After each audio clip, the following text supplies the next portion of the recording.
த TiEcon channel உறவுகளுக்கு அன்பு வணக்கம். நான் ஜோதிடர் சத்யதாஸ் கபிலன்.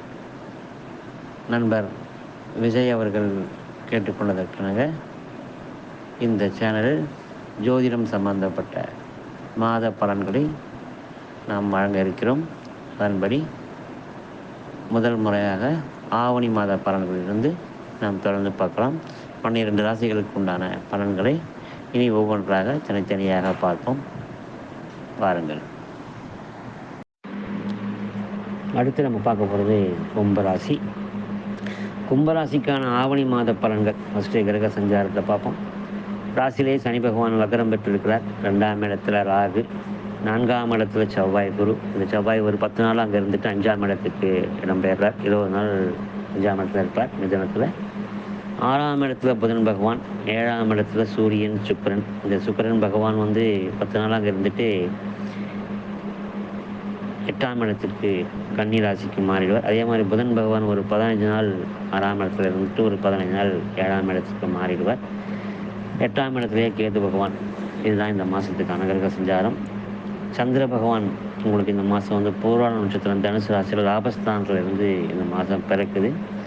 ஸோ எதிரிகளால் நன்மை அப்படின்ற ஒரு யோகத்தோடு அந்த மாதம் உங்களுக்கு பிறகுது. இந்த மாதமே உங்களுக்கு அற்புதமான ஒரு மாதமாக இருக்க போகுது.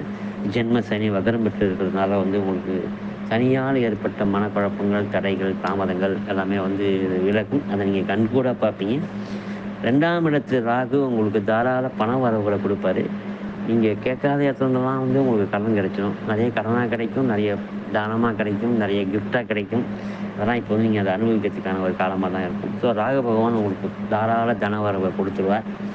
4ஆம் இடத்து செவ்வாய், குரு. தாய் வழி சொத்து, தாய் வழி பூர்வீகம், தாய்மாமன் வழி உறவுகள் மூலியமாகவும், தாயாலையும் மனைவியாலையும் வாகனங்களாலையும் உங்களுக்கு ஆதாயங்கள் நிச்சயமாக உண்டு.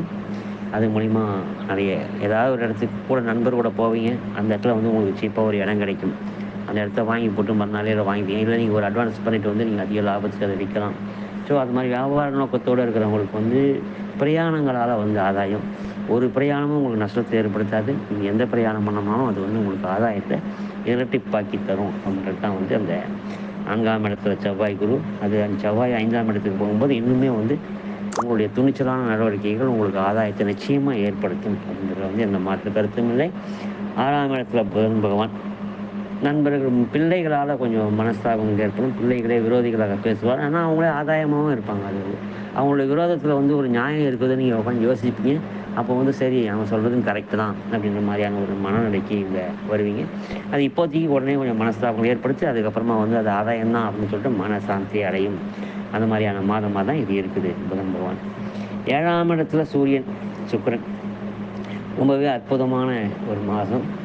சூரிய பகவான் 7ஆம் இடத்துல இருக்கும்போது உங்களுடைய வாழ்க்கை துணையால் உங்களுக்கு பெருமிதங்கள் ஏற்படும். உங்களை வாழ்க்கை துணை உங்களுக்கு பெருமையான ஒரு இடத்துல உயர்த்துவாங்க. அவங்களுடைய ஐடியாவோ அவங்களுடைய ஆலோசனைகளோ நீங்கள் பெறும்போது அது இரட்டிப்பு லாபத்தை தரும். அதனால் கணவனோ அந்த மனைவியோ அந்த கணவனோ அவங்களுடைய சொல் கேட்டு நீங்கள் செயல்படும் போது இன்னும் இரட்டிப்பு லாபங்களை அடைவீங்க. இதில் மாதிரி எந்த விதமான மாற்றங்களும் இல்லை. ஸோ அது மாதிரி இருங்க.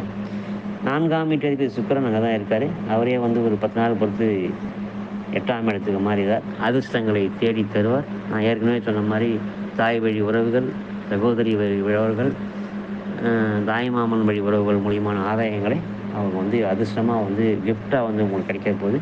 அதுக்கான முயற்சிகளை இறங்கி நீங்கள் கடன் ஏதாவது தேவைப்பட்டுச்சு, அர்ஜென்ட்டான செலவுகள் இருக்குது அப்படின்னா கூட நீங்கள் அந்த வழி தாய்மாமன் வழி, மனைவி வழி உறவுகள் மூலிமா, தாய் வழி உறவுகள் மூலிமா நீங்கள் முயற்சி பண்ணிங்கன்னா அது உங்களுக்கு நிச்சயமாக சக்ஸஸ் ஆகும் அப்படின்ற மாதிரி தான் இந்த மாதம் இருக்குது.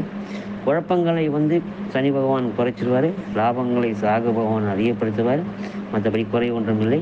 8ஆம் இடத்துக்கு கேது பகவான் உடல் அளவில் கொஞ்சம் தொந்தரவுகளை தருவார். அதே நேரத்தில் மனசளவுலேயும் சில சந்தேகங்களை ஏற்படுத்துவார்.